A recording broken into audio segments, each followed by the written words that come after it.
Hello again, it's M365 Professionals. Now let's talk about import process.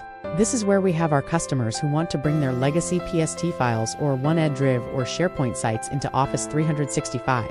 We made this process pretty simple, but if you do want more assistance in bringing that data in, we have a exciting fast-track program that you can find information on our website.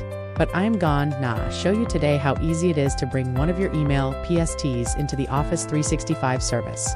So let's get started. So from our Security and Compliance Center, I can go into my dashboard of data governance. I can click on import and I can create a new job. Now you need to have special permissions to create this import job. So please make sure you refer to the technical documentation of being an Exchange administrator with the right permissions, so you can actually create that. And so if I can say email, and so if I can say email here, I have the option of either ship hard drives to a physical location of Microsoft or actually uploading this directly to the cloud. And you're given a couple of choices here, where you actually use our capabilities in Azure to go through and review this information that gets brought in for import and gets uploaded. And we want to assure you that when we create this temporary space for you to come through Azure, it is encrypted and protected, and we will protect your data. So this is how very easy it is for you to quickly import the information into Office 365. Please contact our fast-track individuals who are familiar with importing complex data into Office 365.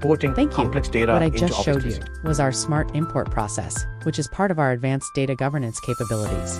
It really harnesses the power of Office 365 capabilities of bringing legacy or on-premise data into Office 365, where not only we are able to bring it in, we can classify it and put some intelligent policies around it.